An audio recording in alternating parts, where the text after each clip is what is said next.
많은 사람들은 하나님이 모든 것을 이미 정하셨다면 내가 드리는 기도가 무슨 의미가 있을까 고민합니다. 그러나 성경은 기도가 단순히 나의 소원을 이루는 도구가 아니라 하나님의 뜻 안에 살아가는 은혜의 길임을 보여줍니다. 기도는 하나님의 계획을 방해하는 것이 아니라 그 계획 속으로 나를 초대하는 길이고 나의 마음을 변화시키며 하나님의 사랑을 깊이 깨닫게 하는 통로입니다. 그래서 우리는 기도를 멈추지 말아야 합니다. 오늘 말씀은 왜 기도가 필요하고 그것이 우리의 삶에서 어떤 의미를 가지는지를 살펴보고자 합니다. 첫째, 기도는 우리가 하나님의 동역자가 되게 합니다. 하나님은 전능하시며 모든 것을 아시는 분이십니다. 그렇기에 우리가 기도하지 않아도 하나님은 당신의 뜻을 이루실 수 있습니다. 그러나 하나님은 놀랍게도 우리를 단순한 피조물로만 두지 않으시고 당신의 일에 동참하는 동역자로 부르셨습니다. 기도는 바로 그 동역의 자리입니다. 우리가 하나님께 기도할 때 하나님은 우리의 기도를 사용하시고 우리의 간구를 통해 일하시며 우리가 그분의 사역에 함께하도록 하십니다. 그래서 기도는 하나님께 무엇인가를 요구하는 행위에서 끝나는 것이 아니라 하나님의 계획 속에 참여하는 은혜의 통로가 됩니다. 성경 속 모세는 이 진리를 잘 보여줍니다. 이스라엘 백성이 금송아지를 만들고 범죄했을 때 하나님은 진노하셔서 그들을 멸하시겠다고 말씀하셨습니다. 그러나 모세는 하나님 앞에 엎드려 간구하며 이 백성을 불쌍히 여겨달라고 중보했습니다. 하나님은 모세의 기도를 들으시고 진노를 거두셨습니다. 하나님은 전능하시기에 굳이 모세의 기도를 기다리실 필요가 없으셨습니다. 그러나 하나님은 모세의 기도를 사용하셔서 하나님의 뜻을 이루셨고 모세를 하나님의 일에 동역자로 세우셨습니다. 이것이 바로 기도의 신비입니다. 하나님은 우리를 통해 우리의 기도를 통해 당신의 일을 이루십니다. 우리의 삶 속에서도 기도는 같은 의미를 가집니다. 가정을 위해 드리는 기도가 있습니다. 내 자녀를 위해, 배우자를 위해, 공동체를 위해 드리는 기도가 있습니다. 하나님은 이미 모든 것을 아시지만 우리가 기도할 때 하나님은 그 기도를 통해 역사하십니다. 어떤 때는 우리가 드린 기도를 통해 가정에 평안을 주시고 관계를 회복시키시며 문제를 해결하십니다. 우리가 기도하지 않았다면 하나님이 일하지 않으셨을까요? 그렇지 않습니다.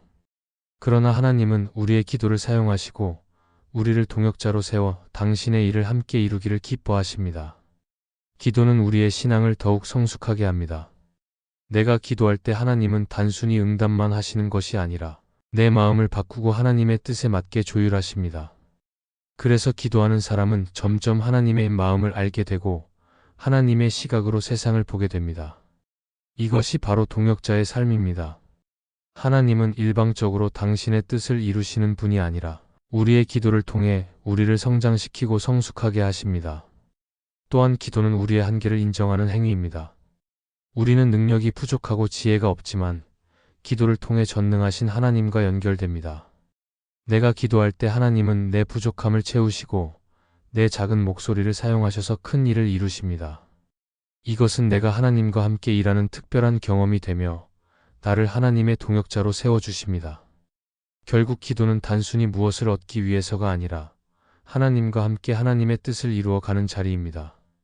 하나님은 전능하시지만 우리의 기도를 통해 일하시며 우리를 동역자로 사용하십니다. 그래서 기도하는 사람은 결코 혼자가 아닙니다. 하나님은 우리의 기도를 통해 역사를 이루시고 우리로 하여금 그 영광의 자리에 함께 서게 하십니다. 이것이 기도의 신비이며 우리가 반드시 기도해야 하는 이유입니다. 둘째, 기도는 세상의 가치가 아닌 하나님 나라의 가치를 붙잡게 합니다. 우리는 세상 속에서 살아가기에 늘 세상의 소리에 영향을 받습니다. 세상은 성공을 외치고 물질을 추구하며 눈에 보이는 결과를 중요하게 여깁니다. 그래서 사람들은 많은 돈을 벌고 높은 자리에 오르는 것을 인생의 목표로 삼습니다. 그러나 하나님의 자녀들은 세상의 가치와 다른 기준으로 살아야 합니다. 기도는 바로 이 차이를 만들어줍니다. 기도하는 사람은 세상적인 가치가 아니라 하나님 나라의 가치를 붙잡게 되고 눈앞의 유익보다 영원한 것을 바라보게 됩니다. 예수님은 제자들에게 먼저 그의 나라와 그의 의를 구하라 하셨습니다. 이 말씀은 단순히 기도의 순서를 말하는 것이 아니라 우리의 삶 전체의 우선순위를 가르쳐 주신 것입니다. 기도하는 사람은 자연스럽게 하나님 나라를 먼저 생각하게 됩니다. 세상이 중요하게 여기는 것보다 하나님이 중요하게 여기시는 것을 소중히 여기게 됩니다. 이것이 기도의 놀라운 힘입니다. 기도는 우리의 마음을 세상에서 하나님께로 향하게 하고 하나님의 뜻에 맞게 우선순위를 새롭게 정리하게 합니다. 성경 속 솔로몬의 이야기는 이를 잘 보여줍니다. 그는 왕이 되었을 때 무엇을 구할 수 있는 자리에 있었습니다. 그러나 그는 기도하며 하나님께 지혜를 구했습니다. 부와 권력이 아니라 하나님 나라를 위해 필요한 지혜를 먼저 구했을 때 하나님은 그에게 지혜뿐 아니라 부와 영광도 더해 주셨습니다. 기도가 세상의 가치를 넘어 하나님 나라의 가치를 붙잡게 만든 대표적인 장면입니다. 우리의 삶 속에서도 마찬가지입니다. 기도하지 않으면 우리는 쉽게 세상의 기준에 휘둘립니다. 남들이 가진 것을 부러워하고 세상이 말하는 성공을 좇으며 그것을 이루지 못했을 때의 열등감과 비교 속에서 괴로워합니다. 그러나 기도하는 사람은 다르게 반응합니다. 기도할 때 하나님께서 마음을 새롭게 하시고 영원한 가치를 바라보게 하십니다. 돈보다 믿음을, 성공보다 순종을, 편안함보다 거룩함을 더 귀히 여기게 하십니다. 기도는 우리를 하나님 나라의 눈으로 살게 합니다. 세상의 기준은 끊임없이 변하지만 하나님의 가치는 변하지 않습니다. 기도할 때 하나님은 우리의 마음에 그 가치를 심어주십니다. 그래서 기도하는 사람은 세상의 부러움에 흔들리지 않고 하나님 나라를 위해 오늘을 살아갑니다. 비록 눈앞에 이익을 포기해야 할 때가 있어도 하나님 나라의 가치를 붙잡는 사람은 결코 손해보지 않습니다. 오히려 영원한 상급을 바라보며 더 큰 기쁨을 누립니다. 결국 기도는 세상의 가치가 아닌 하나님 나라의 가치를 붙잡게 합니다. 기도하지 않으면 우리는 세상의 소리에 끌려가지만 기도할 때 하나님은 우리의 마음을 붙들어 주시고 영원한 것을 바라보게 하십니다. 그래서 우리는 기도를 통해 오늘을 사는 방식이 달라지고 무엇이 진짜 중요한지를 분별할 수 있습니다. 이것이 기도의 축복이며 하나님의 자녀가 반드시 기도해야 하는 이유입니다. 셋째, 기도는 혼자가 아니라 하나님과 함께 걷는 길임을 확인하게 합니다. 사람은 누구나 외로움을 두려워합니다. 많은 사람들 속에 있어도 마음은 공허할 수 있고 가까운 가족이 있어도 깊은 내면의 외로움은 사라지지 않을 때가 있습니다. 특별히 힘든 문제를 만났을 때 아무도 나를 이해해주지 못한다고 느낄 때 우리는 쉽게 지치고 무너집니다. 그러나 기도하는 사람은 혼자가 아님을 깨닫습니다. 기도는 하나님과 대화하는 시간이며 전능하신 분이 내 곁에 계시다는 사실을 확인하는 자리이기 때문입니다. 기도 속에서 우리는 언제나 하나님과 함께 걷고 있다는 확신을 얻게 됩니다. 성경 속 엘리야는 홀로 남겨졌다고 생각했던 선지자였습니다. 그는 갈멜산에서 큰 승리를 경험했지만 곧바로 이세벨의 위협 앞에서 도망쳤습니다. 그는 광야에서 나만 남았습니다 하고 절망하며 하나님께 기도했습니다. 그러나 하나님은 그에게 내가 혼자가 아니라고 말씀하시며 아직도 7,000명이 무릎 꿇지 않았음을 알려주셨습니다. 그리고 바람과 지진과 불속이 아닌 세미한 음성으로 엘리야를 위로하시며 다시 사명을 감당하게 하셨습니다. 기도가 없었다면 엘리야는 절망 속에 무너졌을 것입니다. 그러나 기도를 통해 그는 혼자가 아님을 깨닫고 하나님과 함께 걸어가는 삶으로 다시 일어설 수 있었습니다. 우리의 삶 속에도 이런 순간이 많습니다. 사람에게 기대었지만 실망하고 도움을 원했지만 오히려 더 큰 상처를 받을 때가 있습니다. 그럴 때 우리는 혼자라고 느끼지만 기도의 자리에 나아가면 하나님께서 내가 너와 함께 한다고 말씀해 주십니다.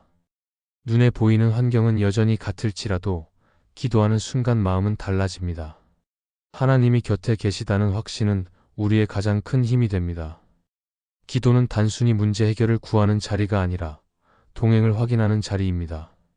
내가 혼자가 아니라 하나님과 함께 걷고 있다는 사실은 삶을 지탱하는 큰 기쁨이 됩니다. 힘든 상황에서도 기도하면 마음이 위로를 받는 이유가 여기에 있습니다. 하나님은 우리를 떠나지 않으시고 기도를 통해 우리에게 늘 함께 하심을 확인시켜 주십니다. 그래서 기도는 외로움의 자리가 아니라 동행의 자리입니다. 현실은 변하지 않아도 기도하는 사람의 마음에는 평안이 임합니다. 왜냐하면 기도를 통해 하나님께 나아가는 순간 우리는 혼자가 아니라는 사실을 새롭게 붙잡게 되기 때문입니다. 이 확신은 두려움과 염려를 이기는 힘이 되고 지치고 무너지는 상황에서도 다시 일어날 용기를 줍니다. 하나님은 우리의 곁을 결코 떠나지 않으시며 기도를 통해 그 사실을 더 깊이 알게 하십니다. 결국 기도는 혼자가 아니라 하나님과 함께 걷는 길임을 확인하게 합니다. 내가 기도할 때 하나님은 내 곁에 계시고 내 말을 들으시며 내 걸음을 붙들어 주십니다. 이 믿음이 있을 때 우리는 어떤 상황 속에서도 흔들리지 않고 하나님과 동행하는 담대함을 누리게 됩니다. 그래서 기도는 단순한 습관이 아니라 하나님과 함께 걷는 삶을 확인하는 은혜의 길입니다. 넷째, 기도는 내 뜻을 주장하는 자리가 아니라 하나님의 사랑을 배우는 자리입니다. 사람은 누구나 자기 뜻이 이루어지기를 원합니다. 그래서 기도할 때도 처음에는 내 소원을 하나님께 말씀드리는 것에서 시작합니다. 그러나 시간이 지날수록 우리는 깨닫게 됩니다. 기도는 내 뜻을 강하게 주장하는 자리가 아니라 하나님의 사랑을 더 깊이 배우는 자리라는 것을 말입니다. 내가 원하는 대로 되지 않아도 하나님께서 나를 사랑하시기 때문에 가장 선한 길로 이끄신다는 사실을 알게 될 때 기도는 전혀 다른 의미를 가지게 됩니다. 예수님께서 겟세마네 동산에서 드리신 기도가 바로 그 본보기입니다. 예수님은 십자가를 앞두고 이 잔을 내게서 지나가게 해달라고 간구하셨습니다. 그러나 동시에 내 원대로 마옵시고 아버지의 원대로 하옵소서라고 기도하셨습니다. 예수님의 기도는 자기 뜻을 강하게 주장하는 데서 끝나지 않았습니다. 오히려 하나님의 뜻과 사랑을 신뢰하며 맡기는 기도가 되었습니다. 이것이 바로 기도의 본질입니다. 기도는 하나님께 나의 뜻을 관철시키는 것이 아니라 하나님의 사랑과 뜻을 인정하고 그 앞에 순종하는 자리입니다. 우리의 삶 속에서도 이런 경험은 많습니다. 간절히 원하는 일이 있었지만 기도한 대로 되지 않았던 순간이 있습니다. 그때는 실망스럽고 하나님께서 내 기도를 듣지 않으신 것처럼 느껴질 수도 있습니다. 그러나 시간이 지나 보면 그 길이 나에게 더 선한 길이었음을 깨닫게 됩니다. 하나님은 우리의 기도를 외면하신 것이 아니라 더 깊은 사랑으로 가장 좋은 것을 주신 것입니다. 기도를 통해 우리는 이 사실을 배우게 되고 점점 하나님의 사랑을 더 깊이 신뢰하게 됩니다. 팀 켈러는 그의 책 기도에서 이렇게 말했습니다. 우리는 기도를 통해 하나님께서 주시는 사랑을 배운다. 하나님은 우리의 요구를 다 들어주시는 분이 아니라 우리에게 가장 필요한 것을 주시는 아버지이시다. 이 말은 기도의 본질을 잘 설명합니다. 기도는 하나님을 설득하는 행위가 아니라 그분의 사랑을 배우고 신뢰하는 자리라는 것입니다. 하나님은 우리가 원하는 모든 것을 주시는 분이 아니라 우리가 진정으로 필요로 하는 것을 주시는 아버지이십니다. 이처럼 기도는 내 뜻을 주장하는 자리에서 하나님의 사랑을 배우는 자리로 나아가게 합니다. 기도 속에서 우리는 하나님을 더 깊이 알게 되고 그분의 마음을 배워갑니다. 내가 원하는 것을 얻지 못해도 하나님의 사랑이 여전히 내 삶을 붙들고 있음을 알게 됩니다. 결국 기도는 하나님의 뜻에 순종하며 그분의 사랑을 신뢰하는 믿음의 자리로 우리를 이끌어 줍니다. 결국 기도는 내 뜻을 주장하는 자리가 아니라 하나님의 사랑을 배우는 자리입니다. 우리가 기도할 때 하나님은 우리의 소원을 들으시지만 그보다 더 중요한 것은 하나님께서 우리를 얼마나 사랑하시는지를 깨닫게 하시는 것입니다. 기도를 통해 우리는 하나님의 사랑을 배워가며 그 사랑 안에서 진정한 평안과 기쁨을 누리게 됩니다. 그러므로 기도를 멈추지 말고 그 자리를 통해 하나님의 사랑을 깊이 배워가는 삶을 살아가야 합니다. 기도는 단순히 우리의 소원을 이루기 위한 수단이 아닙니다. 기도는 하나님과 동행하며 그분의 뜻 안에 동참하는 자리이고 세상의 가치가 아닌 하나님 나라의 가치를 붙잡게 하는 힘입니다. 또한 기도는 혼자가 아니라 하나님과 함께 걷고 있음을 확인하게 하며 내 뜻을 고집하는 자리가 아니라 하나님의 사랑을 배우는 은혜의 통로가 됩니다. 그래서 하나님이 모든 것을 정하셨다 해도 우리의 기도는 여전히 필요합니다. 기도는 하나님을 설득하는 자리가 아니라 하나님의 뜻 안에서 우리가 변화되고 성장하는 시간이기 때문입니다. 그러므로 우리는 낙심하지 말고 언제나 기도의 자리를 지켜야 하며 그 자리에서 하나님과 더 깊이 동행하며 그분의 사랑을 경험해야 합니다. 이 말씀이 마음의 은혜가 되셨다면 좋아요와 구독으로 함께 해주세요. 그리고 댓글에 아멘이라고 남겨주시면 하나님의 은혜가 더 많은 사람들에게 전해질 것입니다. 여러분의 삶 위에 하나님의 은혜가 언제나 함께 하시기를 바랍니다. 감사합니다.